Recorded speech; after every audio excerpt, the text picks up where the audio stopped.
시청자 여러분 안녕하십니까? KBS 9시 뉴스입니다. 여러분 안녕하십니까? 여러분 안녕하십니까? 오늘의 주 뉴스입니다. 뉴스룸을 시작하겠습니다. 조중동 조중동이 계속 이렇게 경영.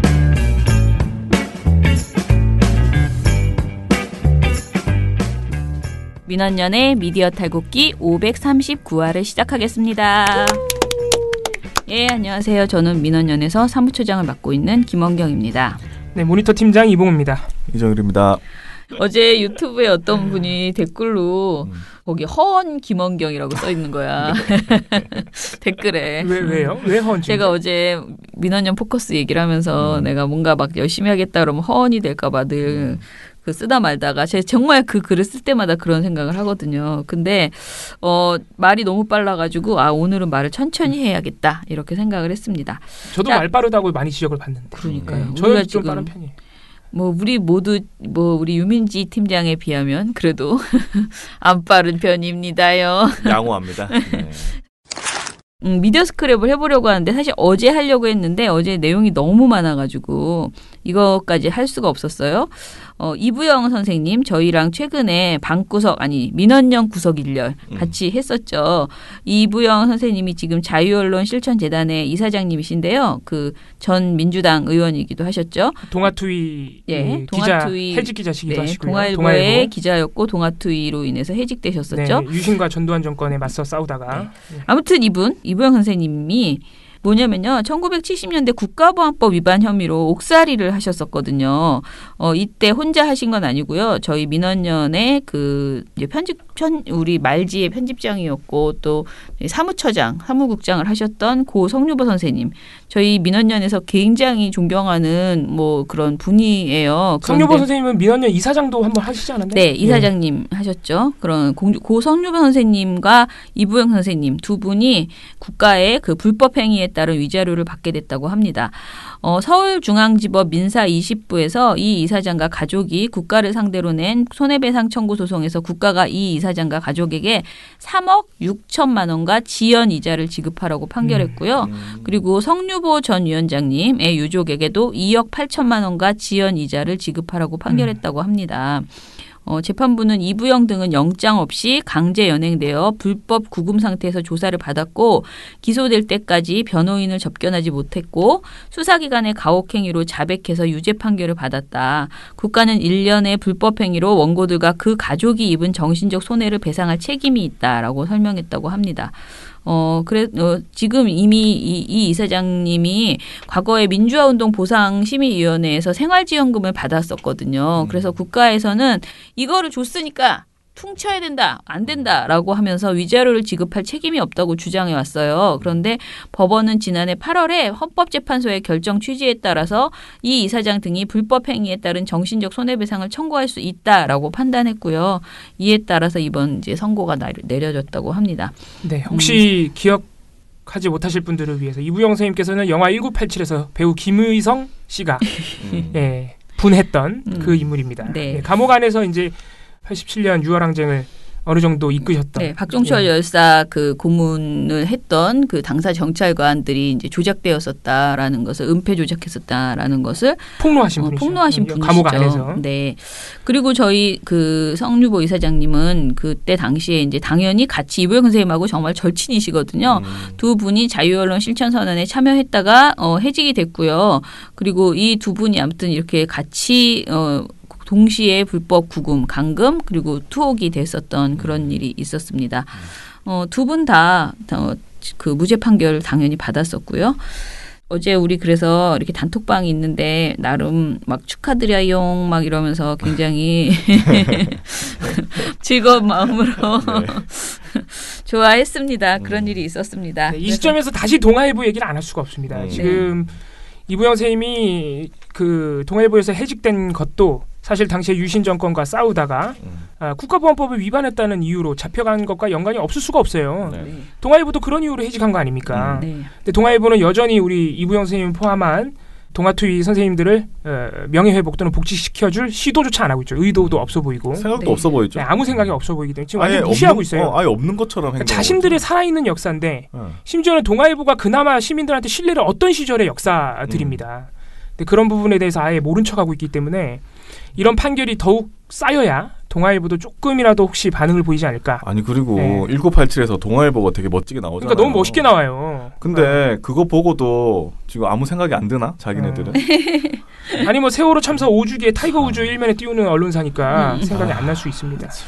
그리고 이제 제가 간단하게 말씀드렸지만 사실은 이제 국가배상 한번 민주화운동 보상금 받았으니까 국가배상 받을 수 없다라는 그런 식의 이제 대법원 판결이 전에 이제 나왔었기 때문에 그것 때문에 굉장히 많은 사람들이 오히려 뱉어내야 되는 그동안 뭔가 보상을 받았던 것을 그런 일이 있었는데요.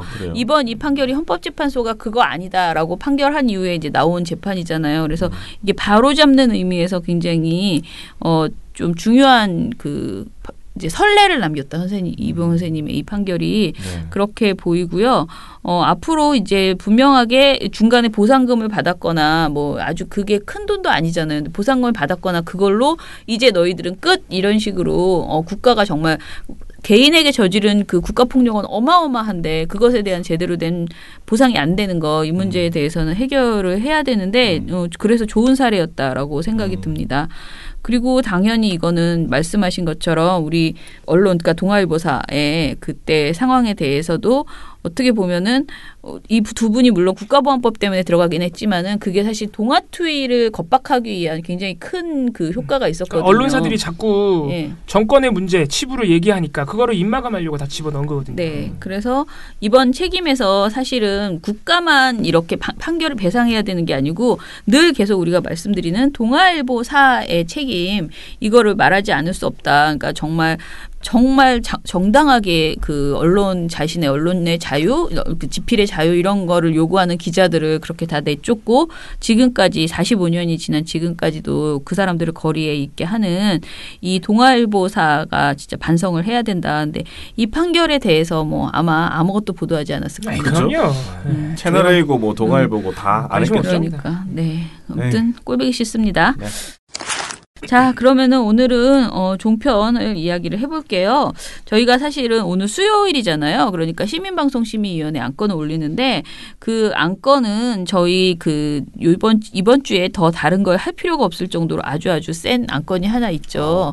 그 김우석 씨의 망언, 세월호 관련된 망언 그거를 그냥 일단은 이번 주 안건으로 올렸어요. 그래서 지난번에 탄핵 사태 때도 세월호 유족들이 일선에 섰지 않습니까? 예. 여기 광화문에서 일선에 뭐 세월호 유족 그리고 2선에 민노총 뭐 이렇게 해가지고 주력 부대로 활동하고 그렇게 된 결과 문재인 대통령께서도 방명록에 고맙다라고 얘기를 할 정도로 그런 정도로 굉장히 정권 교체에 중요한 역할을 했단 말이죠. 평소에도 여러분들이 많이 좀 해주시지만은 저는 이 안건은 좀 많은 분들이 그러니까 이런 거예요. 시방회를 통해서 뭐 더 많이 들어온다고 해서 방심위가 그것을 압력을 느끼고 이런 것은 제가 보기에는 별로 없는 것 같아요. 그런데 우리가 이 내용을 많이 알게 되면은 사실 그만큼 부담이 되는 거거든요. 그렇죠. 예, 그래서 여러분들이 좀 이거 막 이렇게 커뮤니티 같은 데도 올려주시고 해서 많은 분들이 김우석의 망언, 차명진만 유명해질 수 없다. 김우석도 좀 유명하게 만들자 이런 생각을 갖고 많이 올려주시면 좋겠습니다. 그래서 영상을 저희가 만들어서 본인 그 망언 영상 그리고 우리의 평가 이런 것들을 잘 정리해서 올려드릴 테니까요. 참여 그 자체도 중요하지만은 많이 보시고 친구들한테 야 세상에 이런 말을 하는 사람이 또 있어 이거를 좀 알려주시면 좋겠다. 많이 알려주세요. 네네. 아 그리고 이거 말고 지난 그 시방위 결과는 보고서 아직 안 쓴 거예요?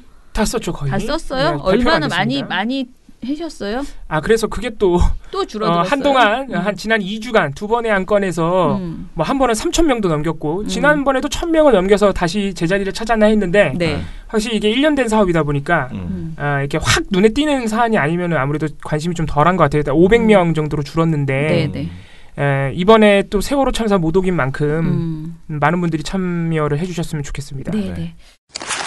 자, 그러면은 오늘은 새로운 사람, 또 진상이 한 명 돌아옵니다. 한 명 보내니까. 네. 그래도 또 새로 다시 보니 반갑네. 그런 사람이죠. 아니, 반가울 수가 있나요? 좀 아무튼 간에 우리랑 또 특별한 인연을 가지고 아주 특별한 인연을 가지고 있죠. 차명진 저리가라의 인연을 가지고 있는 사람이 돌아옵니다. 그래서 이 사람에 대해서 이야기해 보겠습니다. 자, 시작해 볼게요. 세상 유혹 따라가다 모든 것 몫을 다 잃었네. 민원년 종편 모니터 돌아온 탕아 특집. 등에 지고 쉴 곳 없어 애처로운 몸. 오 돌아온 탕아를 한번 했었어요 특집을 했었는데. 예전에. 네. 이게 또 다른 사람이기 때문에 네. 뭐 엄밀히 말하면 돌아온 탕아 2입니다. 네네. 자 누군지 우리와 각별한 인연을 가진 사람. 뭐 사실은 이렇게 말하면 사람들이 궁금해할 거야. 누가 우리랑 가장 각별할까? 먼저 그 TV조선의 그 사람 누구예요? 김미선 앵커? 김미선 아니면 장성민 씨? 장성민. 예. 장성민 또 우리가 내보낸 아주 대표적인 분이시죠. 아니면 김광희 씨. 김광희 앵커. 우리한테 뒤끝 장렬이신 자기 마지막 방송에서 민주언론 시민연합 때문에 네, 민주언론 시민연합 때문에 쫓겨난다고 말했던 김광희 씨도 있습니다. 누구 얘기냐면은 민영삼 씨 얘기입니다. 2016년 한 15년 이 시기부터 아니면 더 옛날부터 종편 개국 시기부터 종편과 또는 민주언론 시민연합 종편 보고서에 관심을 가지신 분들이라면 이분이 누군지 잘 아실 겁니다. 그렇죠. 2017년까지 종편의 메뚜기 패널, 이른바 생계형 메뚜기 패널로 맹활약하셨던 그 중에 한 분이죠. 예, 종편 3사의 거의 대부분의 프로그램에 다 나오는 중복 출연하면서 갖가지 말을 쏟아냈던 분입니다. 저희가 2016년 하반기에 2016년 8월부터 10월까지 한 하반기 2개월간 패널 전수조사를 한 바 있어요. 저희가 패널 전수조사를 종종 합니다. 네. 이때 이분이 2달간의 종편에 무려 135회. 와. 자, 2달이면 60일이죠. 60일간 135회니까 하루에 2개 이상. 최소 2회 이상은 나왔다는 얘기죠. 이분 부자 되셨겠네. 2.5회 정도 나죠. 예, 뭐 그러니까 생계형 패널이라고 부자 되셨어? 이분이 2달간 이 같은 기간 2016년 8월부터 10월까지 이 2달 동안 135회를 출연하면서 이분 발언으로 인해서 해당 방송사가 방송통신심의위원회 제재를 받은 것만 11차례였습니다. 그러니까 얼마나 많이 나오고 얼마나 막말을 쏟아내는지 알만한. 그렇게 제재 안 하는 방심위가 그러니까 2달간 11번 줬으면 거의 포기한 거예요. 야, 얘는 안 되겠다. 예. 그 정도입니다. 이분이 2017년 이후에 안 나왔습니다. 물론 2017년 상반기 이후에 잘 안 나온 겁니다. 2017년 상반기에 어떤 일이 있었느냐? 종편 재승인 심사가 있었죠. 그래서 2017년 3월에 이 종편 재승인 심사가 있어서 저희가 2017년 초반기부터 그때 또 촛불 집회가 한창일 때라서 저희가 나가가지고 종편 막말 패널들 퇴출해야 된다는 캠페인을 벌인 바 있습니다. 맞아요. 동시에 종편 재승인 심사를 똑바로 해야 된다. 이런 패널들 출연시킨 종편들. 그래서 그때 민영삼 씨, 조갑재 씨 등등 많은 막말 패널이 그때 진짜 안 나왔어요. 종편 재승인 심사 이후로. 맞아. 왜 그랬을까? TV조선도 재승인 심사 탈락하면 진짜 방송 못할 수 있거든요. 위기감을 느낀 겁니다. 방송은 문 닫아야 되니까 네. 문 닫는 것보다 그 사람들 안 내보내는 게 낫죠. 그렇죠. 방송에. 예. 그래가지고 TV조선이 어떻게 보면 눈치 보기를 한 거죠. 그래서 실제로 그때 방송통신위원회 막 출석해가지고 약속을 했어요. 예. 뭐라고? 이런 막말 패널들 진짜 앞으로는 출연시키지 않겠다. 아이씨, 예. 진짜. 그래서 실제로 뭐 황장수, 조갑재, 민영삼 이런 분들이 안 나오기 시작했던 겁니다. 이영작 교수 생각나십니까? 이영작. 어마무시한 분이죠. 예, 아무튼 이런 분들. 네, 생각나네요. 네. 그런 분들이 안 나왔고 민영삼 씨가 거기 포함돼 있던 것이죠. 근데 오늘 왜 돌아온 탕화가 됐느냐? 이분 나왔어요? 돌아왔으니까. 진짜? 예, 물론 이분이 이제 앞으로도 고정 출연, 예전처럼 고정 출연을 하느냐 이거는 이제 좀 더 지켜봐야 됩니다. 이분이 정치권에 갔잖아요. 예, 그 말도 지금 드리려고 그랬는데 네. TV조선 강적들 3월 23일 그리고 4월 6일 방송, TV조선 이것이 정치다 4월 16일 방송에 복귀를 했습니다. TV조선을 복귀한 것입니다. TV조선에. TV조선 이것이 정치다 같은 경우에 고정 패널을 두는 데일리 방송이죠. 생방송입니다. 4월 16일 화요일입니다. 어쨌든 간에 이미 확인된 것만 3차례 TV조선에 나왔기 때문에 복귀했다고 봐도 무방한 상황. TV조선이 2017년 초반기에 재승인 심사 때문에 눈치를 보다가 다 지나간 것 같으니까. 왜냐? 2018년에 재승인하면 우리가 TV조선이 탈락 점수 받았는데 조건부 재승인 해줬죠, 방통위가. 그렇죠. 그때 조건이 뭐였습니까? 막말, 오보, 편파로 법정 제재를 4건 이상 받지 마라. 5건부터 받으면 너네 시정 조치하고 방송 못하게 한다. 근데 2018년에 유야무야 지나갔어요. 작년에. 그러니까 방심이가 얼마나 많이 봐줬어. 그러니까 재승인 조건을 그냥 만족시킨 게 돼버렸어요. 이제 안 지켜도 돼요. 그러니까 방심위가 인증을 해준 꼴이지. 예. TV조선이 괜찮다고. 그래서 그런 시기가 되니까 바로 복귀시킨 것 아니냐. 막말 패널들을. 완전 시청자로 우롱하고 속이는 거 아니냐. 이런 지적이 가능한 겁니다.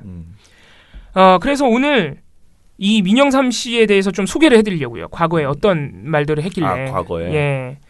참 재밌는 것은 민영삼 씨가 지금 민주평화당 최고위원이라는 겁니다.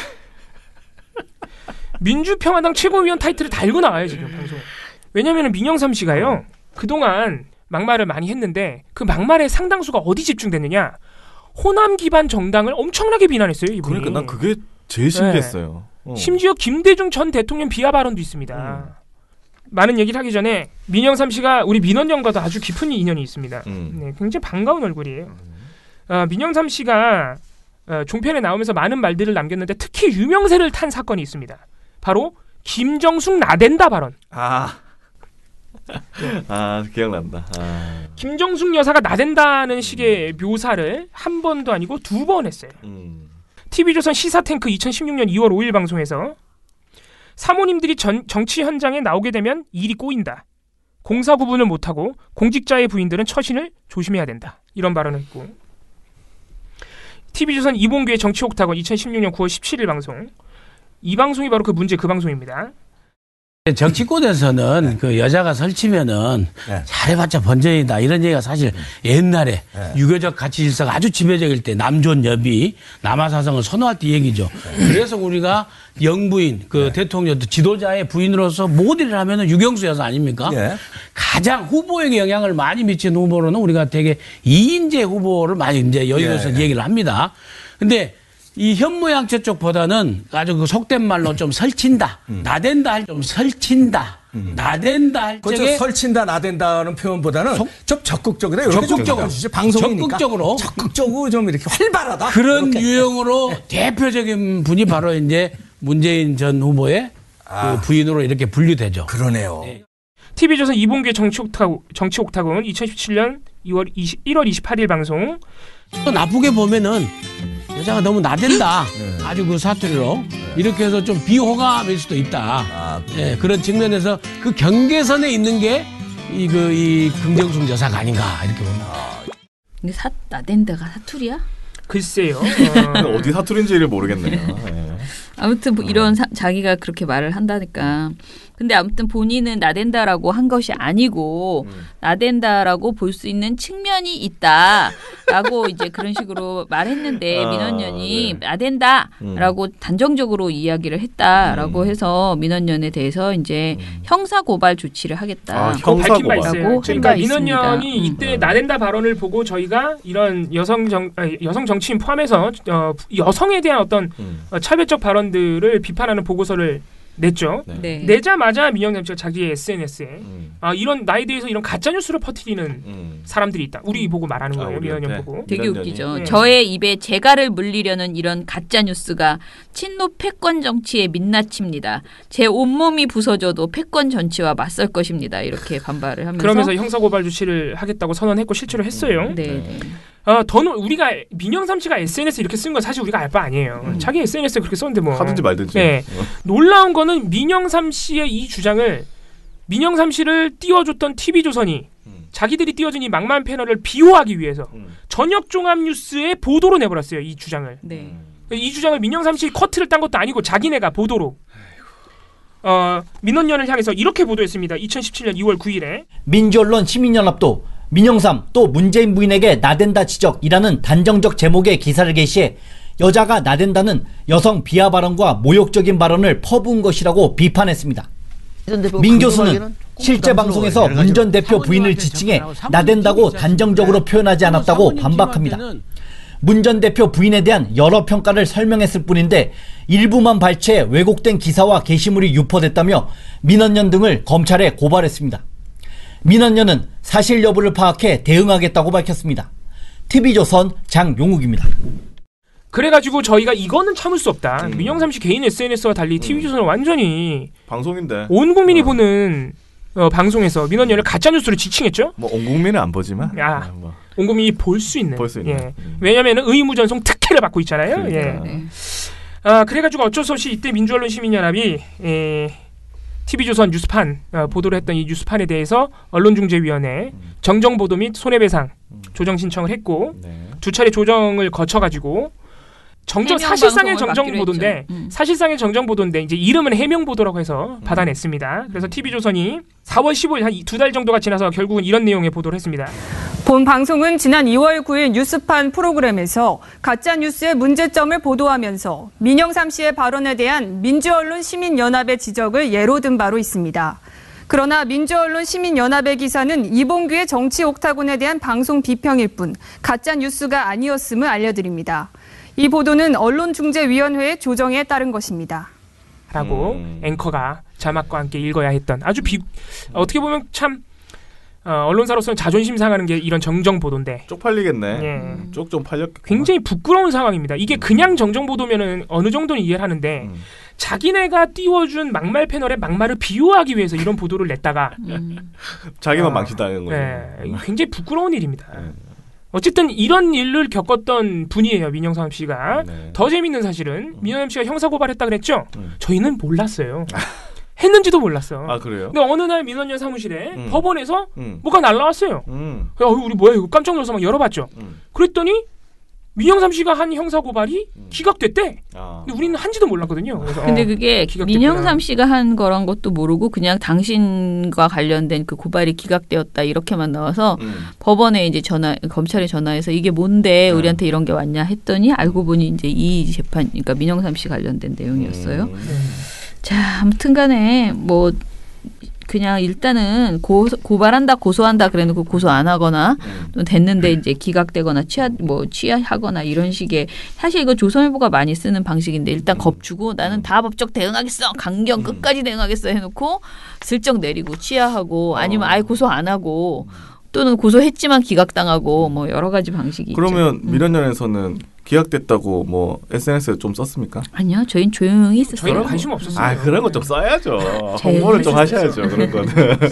기각됐대 이렇게 저기 태그 걸어가지고. 우리가 TV조선이 정정보도한 거는 논평으로 냈지만. 아, 그러니까 그런 건데. 민영삼 씨 개인이 뭐 관심 없습니다. 네. 하긴 뭐. 자, 그러면은 이거 말고 정말 많은 막말들 중에서 저희가 몇 개 추려서 어떤 인물인지, 왜냐면 이거 민영삼 씨 잘 모르는 분들도 많아요. 예. 좀 소개를 해드릴게요. 네. 이분이 다시 한번 말씀드리는데 지금 민주평화당 최고위원입니다. 민주평화당이 어떤 당이죠? 김대중 전 대통령의 유지를 이어받았다고 자인하는 자부하는 정당이죠. 호남 중심의 지역 기반을 둔. 예. 그 당의 최고위원이라는 민영삼 씨가 2015년 10월 채널A 시사인사이드라는 프로그램에 나와서 이렇게 말했습니다. 박정희 대통령 당시 삼선 개헌에서 김대중 의원 혼자 국회에서 삼선 개헌을 저지해야 한다고 했는데 결국 길거리에 나가서 악만 썼지. 삼선 개헌은 다 됐고 박정희 대통령 유신하고 장기 집권까지 길이 열리고 말았지 않습니까? 라고 말했습니다. 무슨 말이에요? 박정희 대통령의 유신, 장기 집권, 삼선 개헌이 누구 때문이다? 김대중 때문이라는 거잖아요. 이게 말이나 되는 소리입니까? 아무튼 말도 안 되는 이런 얘기들. 또 뭐 이런 얘기도 했었습니다. 한창 박근혜 전 대통령 탄핵 요구가 높았던 2016년 말에 이때 한창 촛불 집회가 있던 시기였죠. 이때는 민주평화당의 전신이라고 할 수 있는 국민의당을 또 비난했는데 이때 어떤 일이 있었냐면은 2016년 12월이 어떤 논쟁으로 한창 국회가 뜨거운 때였냐면은 박근혜 전 대통령 탄핵 소추안을 국회가 의결해야 된다. 이런 논의가 오가던 시점이었고 12월 5일 날 해야 된다. 빨리 해야 된다. 왜냐하면 박근혜 전 대통령이 자진 사퇴해버리면은 정치적인 책임, 법적 책임을 물릴 수가 없다. 그래서 최대한 빠르게 자진 사퇴의 카드를 꺼내기 전에 민주당이 그렇게 내놨더니 자유한국당이 안 된다. 9일 날 해. 더 늦게 해도 된다. 이런 식으로 나왔고 그 사이에서 고민하던 국민의당이 처음에는 5일로 하자고 했다가 갑자기 9일로 바꿔요 또. 아, 맞아. 이렇게 그래가지고 국민의당에 대한 비난 여론이 엄청났습니다. 그때. 맞아요. 그래서 국민의당이 또 겁나가지고 또 5일로 바꿔요. 맞아. 네. 근데 이게 너무 국민의당이 늦게 바꿔주는 바람에 어쨌든 국회라는 거는 과반이 동의를 해야 되잖아요. 너무 늦게 동의해줘가지고 결국은 5일은 못하고 9일 날 해서 탄핵 소추안이 의결됐던 건데 다행히 그 사이에 박근혜 전 대통령이 뭔가 꼼수를 부리진 않았습니다. 그래서 탄핵이 됐던 건데 이때 그 상황을 놓고 국민의당이 2번이나 의견을 바꿨던 상황을 놓고 민영삼 씨가 이렇게 말을 합니다. 정치권이 저렇게 중심을 잡지 못하면 안 된다. 솔직히 까놓고 얘기해서 9일 날 탄핵을 하나 5일 날 탄핵을 하나 아무 차이가 없다. 그런 상황에서 촛불 민심은 당장 오늘 탄핵을 내놔라 이렇게 말을 하고 있는데 여론이 그렇게 말하면 정치권은 촛불 민심을 다스려야 한다. 탄핵을 빨리 하자는 마음은 이해하지만 제도상 그렇게 할 수가 없다. 이런 설득 작업을 해야 하는 건데 탄핵 민심에 저렇게 나쁘게 말해서 휘둘리면 안 되는 것이다. 저런 식으로 국민의당처럼 눈치 보고 하면 그게 바로 포퓰리즘이다. 이렇게 비판했습니다. 국민의당을 비판할 수 있습니다만 이 발언에서 일단 첫 번째 문제되는 것은 정치권은 촛불 민심을 다스려야 한다. 이분이 얼마나 선민의식에 젖어 있는지 알 수 있는 부분이고요. 그리고 이때 국민의당이 9.1로 바꿨다가 국민들이 뭐라 하니까 5.1로 바꾼 게 그렇게 나쁜 일입니까? 오히려 여론을 잘 반영을 한 거죠. 좀 아쉽긴 하지만 어쨌든 간에 국민들을 무서워하는 정당인 거죠. 결론적으로. 그런 부분에 대해서 이렇게 휘둘리고 있다. 눈치 보고 있다. 포퓰리즘이다. 이런 식으로 비난했던 겁니다. 더 놀라운 사실은 이분이 지금 어디 소속이다? 민주평화당. 국민의당에 오시는 네. 너무 똑같은 얘기 많이 한다. 민주평화당 소속입니다. 반복 주입식 교육을 지금 하고 계십니다. 우리에게. 네. 이외에도 재밌는 발언들 많습니다. 이분이 또 박근혜 전 대통령 황교안 대표를 엄청 좋아하는 분이에요. 2016년 8월 이때 어떤 일이 있었냐면 박근영 씨가 사기 혐의로 고발을 당했어요. 그랬더니 갑자기 이 민영삼 씨가 박근혜 전 대통령을 칭찬합니다. 박근혜 정부가 참 빡빡하다. 이 높은 분들 회고록을 보면 대통령이 혼외자 문제 이런 문제들 국정원이나 이런 정보기관에서 쥐도새도 모르게 다 이렇게 해버리는데 이 정부는 그런 걸 처리를 해주지 않는다. 웃기죠? 뭐야 그게? 이게 무슨 말이냐면은 이 정부가 그러니까 박근혜 정부가 청렴하다는 거예요. 왜냐? 과거 대통령들은 대통령에 대해서 혼외자 문제, 높은 분들 이런 문제 나오면 국정원이 쥐도새도 모르게 가서 처리했는데, 그러니까 입막음을 했는데 박근혜 정부는 안 하니까 참 착하다. 이런 얘기입니다. 웃기죠? 그렇군요. 네. 그리고 박근혜 전 대통령이 이제 2017년 3월 되면은 구속 실질 심사에 나가요. 출석을 한번 했어요. 그런 모습을 보면서 또 민영삼 씨가 이렇게 말을 합니다. 박 전 대통령의 저 출석하는 모습을 보니 품격과 의연함이 보입니다. 박 전 대통령이 만약에 서류 심사해라. 나는 삼성도 자택에서 절대 나가지 않겠다. 라고 했으면은 지지자들이 신호통 갖다 놓고 영장 실질 심사를 막으려고 노력을 해가지고 불상사가 났을 수도 있는데 전직 대통령으로서 저렇게 현명하게 출석을 했다는 측면에서 높게 평가해야 한다. 이런 식으로 했었고. 좋은데 어떻게 좋다는 걸 그건 내가 보기엔. 아니 근데 이 당을 잘못 가셨어. 그러니까 자유한국당을 어떻게 해서든 땡겼어야지. 자유한국당 아니면 애국당 이쪽이 그러네. 되게 어울릴 것 같아요. 그 말하려고 이 발언 소개해드리는 거예요. 황교안 대표도 굉장히 좋아했습니다. 이분이 2017년 2월에 황교안 씨가 이때 박 전 대통령 권한대행이 됐었어요. 그때 이분이 그 권한대행 된 걸 놓고 이렇게 평가를 했습니다. 황교안 대행이 일단 목소리가 대운감이다. 황교안 대행이 초등학교 때부터 반장 회장 자리를 놓치지 않았다. 경기고등학교 때는 학생회장을 했고 이 얘기만 2번 합니다. 학생회장했고 지금으로 치면 학생회장인데 연대장이라고 했는데 학도 호국단에서도 지도자의 역할을 맡아서 아주 우렁찬 목소리로 학생들을 제압하고 이렇게 해서 아주 대운감이라는 소리가 나왔다. 내가 보기에 저런 말은 나중에 그렇게 말씀하실 거예요. 다 적어준 거라고 방송국에서. 그래서 난 그냥 읽은 거다.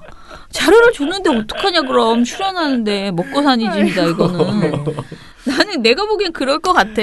근데 이제 왜냐면 이거는 객관적 사실이다 하고 자기는 말을 했겠지. 근데 이런 걸 읽어요 라고 했어야 되는데 사실 좀 웃기잖아요. 종편이 너무 과하게 저때 당시에 진짜 황교안 대표를 엄청나게 띄워줬었기 때문에. 황교안 대표 목소리를 보니까 대통령감이라고 한 거예요 지금. 그리고 초중고 학생회장을 놓친 적 없다. 그럼 나도 대통령 됐어야죠. 나도 반장 많이 했어요. 아무튼 진짜 인간 창피하다 진짜. 제가 초등학교 4학년 때부터 반장을 그냥 막 대용감이야. 놀라운 사실은 이런 발언이 어떤 프로그램에서 나왔다? 채널A 뉴스 특급. 이 뉴스 프로그램이에요. 웃기지 않아요? 아무튼 지금은 안 하는 프로그램입니다만은 더 놀라운 사실은 황교안 대표를 이렇게 좋아하는 사람이 민주평화당 최고위원으로 가 있다. 되게 웃긴 게 며칠 지나지도 않았어요. 4월 8일 날 민주평화당이 어떤 성명을 냈느냐. 이런 성명을 냈어요. 황교안, 김학의, 곽상도의 공통점은 공안검사다. 독재 시절에 공안검사들이 좀비가 되어 귀환한 현재 이 현실이 참담한 비극이다. 라는 논평을 냈어요. 민주평화당이. 민영삼 씨는 무슨 생각하고 있을까? 그러니까 너무 재밌지 않습니까? 궁금하다.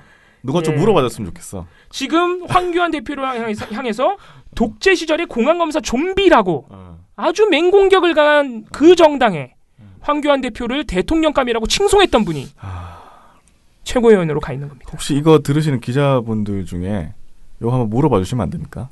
그냥 진짜 내가 묻고 싶은 분량이 이거 좀 물어봐 주세요. 종편에도 나온다고 하시니까 서울에 오신다고 하니까 한번 물어봐 주세요. 네. 아무튼 그렇습니다. 뭐 저희가 민주평화당에서 자기 정치 행보를 가지고 있는 그분의 뭐 그 자유로운 행위를 뭐 그거는 저희가 가타부타 할 게 아니지만은 어쨌든 이분이 과거에 보였던 성향이 지금의 정치 행보와 맞지 않다는 비평은 가능한 것이거든요. 그렇죠. 예. 그리고 더더군다나 지금 소개해드린 이 발언들이 다 보도 시사 프로그램에 굉장히 부적절한 발언들이었다. 그래서 11차례나 제재, 2달간 11차례 제재. 다시 한번 말씀드리고 이분이 어쨌든 간에 지금 돌아온 상황인데 3월 말부터 4월에 지금 돌아온 상황인데 뭐 이번에 돌아온 방송을 저희가 봤더니 그렇게 지금 소개해드린 예전 발언들처럼 심각한 발언은 없었어요. 그래요? 왜냐면 어쨌든 간에 한 정당의 최고위원이라는 품위 있는 자리에 가 계신 분이 예전처럼 황교안 대표는 대운감이다 막 이런 발언 할 수 없잖아요. 예.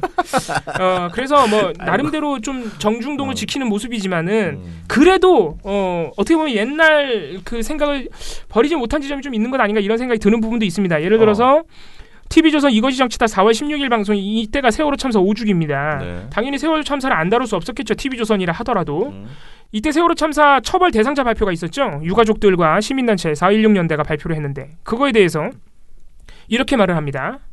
제가 생각할 적에는 바로 저런 부분들이 그러니까 저는 시민단체에서는 17명 명단이나 170명 명단 얼마든지 주장을 할 수 있다고 봅니다. 그런데 그걸 민주당 의원이 같이 합류해서 하는 것 자체가 바로 정치적인 행동이라는 거예요. 그런 것 때문에 바로 그 문제점을 지적하고 그 정진석 의원의 그 의도가 어디에 있는지 몰라도 바로 저런 부분들이 야당 입장에서 얘기하는 정치적 악용이라고 저는 생각을 하거든요. 그런 일면타당. 그러니까 제가 얘기하는 건 지금 특별조사위원회가 있지 않습니까? 그럼 특별조사위원회에서 모든 조사가 이루어지고 날 때까지 적어도 대한민국의 현직 국회의원이면은 그걸 지켜봐야죠. 그렇지 않습니까? 알겠습니다. 뭐 이게 이제 정치적인 평가. 정치적 상황에 대한 자신의 해석이기 때문에 뭐 폭넓게 용인해야 된다. 이거 우리 방심이가 좋아하는 클리셰잖아요. 우리가 세월호 참사 책임자 처벌이라는 것을 과연 다양한 정치적인 해석, 시각으로 봐야 되냐 이런 점은 좀 문제가 있습니다. 그렇죠. 지금 뭐 저희가 누누이 말씀드렸지만은 세월호 참사 이후에 5년이 지났는데 처벌받은 정부 관계자가 딱 한 명이에요. 해경 한 명입니다. 아무것도 지금 밝히는 것도 없고. 말단 경위 한 명만 처벌을 받고 나머지 사람 중에 처벌 받은 사람이 없어요. 오히려 의혹만 계속 늘어나고 있죠. 그래서 그 책임자들을 규명해야 된다. 이런 사람들이 책임이 있을 것으로 보이니 처벌해라라고 하는 그 목소리에 오히려 그거를 안 하고 민주당이 그걸 같이 하니까 정치적이라고 말하는 사람들이 정치적인 거죠. 아니 그럼 민주평화당은 그거 반대하나 봐요? 그러니까요. 그거 아니잖아. 아무튼 그래서 뭐 이 발언을 저희가 문제 보도로 보고 뭐 이렇게 보고서를 내지 않았습니다만은 이 역시 좀 뭔가 깨름칙한 부분이 있다. 이분이 앞으로 고정 출연한다면 저희가 또 주시해야 한다. 이렇게 볼 수 있겠습니다. 정치를 하실 거면 방송을 하긴 해야 되니까 어찌됐든 나오신 것 같아요. 뭐 그렇죠? 이제 총선 시즌 얼굴을 알려야 되잖아요. 유명한 민영삼. 나는 민영삼이다. 이렇게 나타나야지. 그래서 나온 것 같은데 너무 자기가 너무 그동안에 이제 방송한답시고 막말을 많이 해놔가지고 제가 보기에 자유롭지 오히려 방송을 안 하고 좀 약간 세탁을 하는 게 더 나을 수도 있지 않을까. 네, 그런 나와서. 생각이 드는데 아무튼 그렇습니다. 나는 이거 보고 좀 웃었는데요. 이제 박지원 의원이 이 민영삼 씨를 이렇게 적극적으로 한마디로 자기는 민평당으로 이렇게 데리고 간 것 같아요. 왜냐면은 전남지사 후보에 그 민영삼 씨가 이제 후보로 나왔었거든요. 근데 그때 당시에 이게 기사들을 보니까 민영삼 씨가 박지원 의원의 지역구인 목포 출신이라고 하고요. 그리고 이제 목포 그 지방선거에서 그러니까 95년 지방선거에서 민주당 소속으로 서울시 의원이 된 이후에 고건의 공보팀장 민주당의 부대변인 이걸 했던 사람이에요. 민영삼 씨가. 그러니까 어찌됐든 민주당 계열에서 계속 이제 뭐 박지원 의원하고 같이 민주당 의원이었으니까 쭉 이렇게 일을 했던 그 인연 때문에 지금 민평당에 가 있는 것으로 보입니다. 그것도 이해가 안 간다. 그랬던 사람이 종편 나와서 그런 말을 해요? 그렇죠. 참, 나 이해가 안 가네. 그리고 여기서 저희가 이제 민영삼 씨의 포커스를 두고 말을 했지만 사실 TV조선이 이러면 안 되는 겁니다. 2017년 재승인 심사 때 눈치 살살 보다가 이제 좀 잊혀진 것 같으니까 다시 이런 인물들을 섭외한다? 정말 책임감을 느낀다면 섭외조차 하지 말아야죠. 그렇죠. 민주평화당 최고위원이 아니라 더 높은 자리에서도 초빙하면 안 되는 겁니다. 최소한의 양심이 있으면. 근데 지금 이 사람이 나오는 방송이 강적들과 이것이 정치다 여기에 나왔다는 건데 저는 이것이 정치다는 사실 그래도 어느 정도 좀 뭐랄까 덜 걱정되는데 강적들이 정말 걱정이 됩니다. 왜냐하면 이 강적들이 약간 낄낄거리면서 정말 막 가는 그런 내용들을 많이 하는 편인데 이게 민영상 씨하고 딱 궁합이 맞아요. 그러니까 이것이 정치다는 오히려 보수 진보가 이렇게 한 명씩 나와서 이렇게 얘기할 때는 이 민영상 씨도 약간 차명진 씨처럼 재치 덩어리잖아. 막 그래? 굉장히 방송에 특화되어 있는 그런 말을 톡톡 이렇게 찰지게 잘하신단 말이에요. 그래서 강적들하고 잘 맞아요. 근데 그렇게 됐을 때 이게 이제 시너지가 확 커져가지고 막말이 나올 수도 있다. 그러니까 어떤 사람이든 저는 그렇게 생각하는데 그 사람이랑 잘 맞는다는 것이 좋은 의미는 아니거든요. 그렇죠. 그러니까 그 사람이 막말을 해도 되는 분위기가 되는 방송이 있고 똑같은 민영삼 씨도 뭐라 그러죠? 연합뉴스 TV나 YTN이나 갔을 때와 종편 특히 TV조선 갔을 때와 MBN 갔을 때가 다 다른 거예요. 그 말하는 게. 그쪽에서 원하는 수준에 맞춰서 말을 해주거든요. 그런데 강적들 분위기가 워낙 그래서 좀 걱정스럽다라는 생각이 들어요. 한번 살펴보겠습니다. 네네. 이번 이미 2번이나 나와서. 네. 이건 제가 고정 패널 될 것 같은 분위기가 너무 강해가지고 너무 지금 걱정이에요. 고정 패널 된 것 같거든요. 네. 지금. 잘 가라 TV조선. 수고했다 민원연. 언론의 민낯을 아는데 도움되는 정보만. 끝이 아닌 다른 시작. 민주언론 시민연합.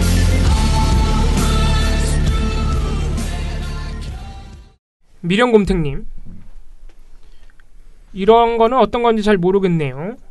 공영 홈쇼핑이 미안. 있는 줄도 몰랐네요. 그거 봉우 씨 친구 그거 거기 아니야? 방송 사고라길래 가져와 봤어요라고 하면서 말했는데 이게 제 친구 제 친구예요? 친구가 PD로 있는 공영 홈쇼핑이 최근에 2번이나 생방송 중단 사고가 났어요. 그래요?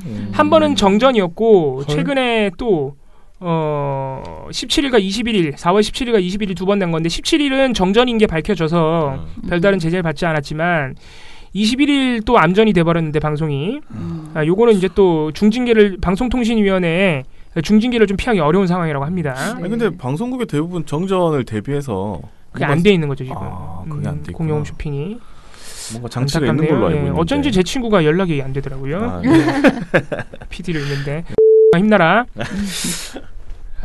네, 하나 더 읽을까요? 미령곰탱님, 저널리즘 토크쇼 제2에서 조선일보 비판했다고 이렇게 나온다고. 조선일보가 최근에 KBS를 많이 찌르고 있습니다.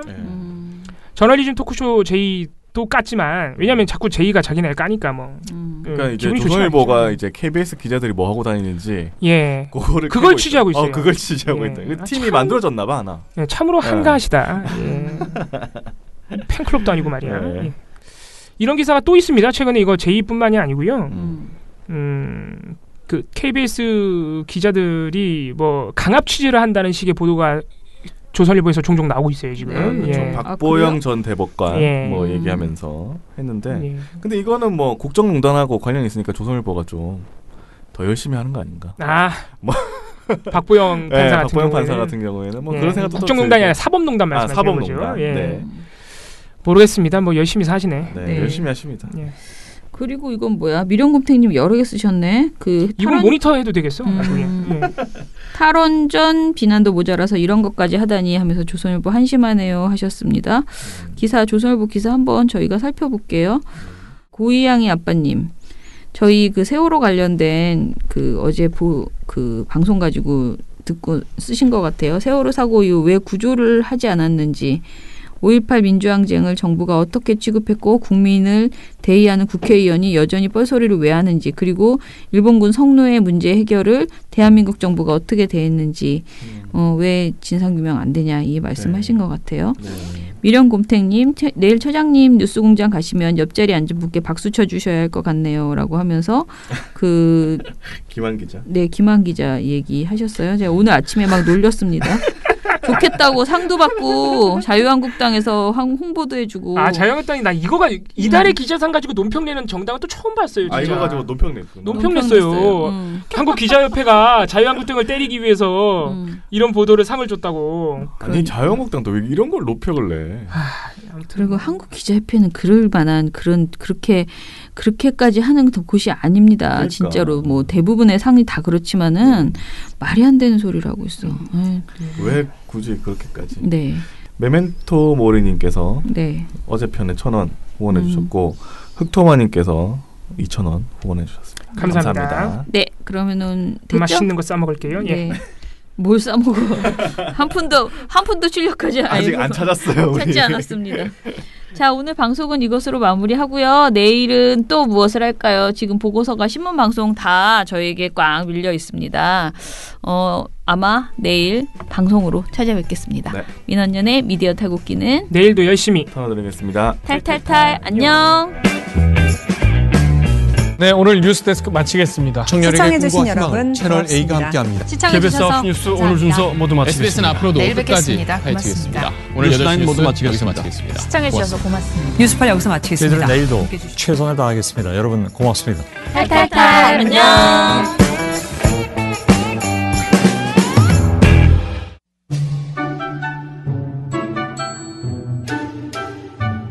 당신 주위에 가장 믿을 수 있는 시민단체를 떠올려 보세요. 어떤 단체인가요? 실수를 하면 인정할 줄 알고 약속을 하면 반드시 지키는 그런 단체 아닌가요? 늘 좋은 언론을 만들기 위해 원칙을 지키는 예측 가능한 단체. 그런 단체가 믿을 수 있는 단체입니다. 언론이 미래다. 민주언론 시민연합.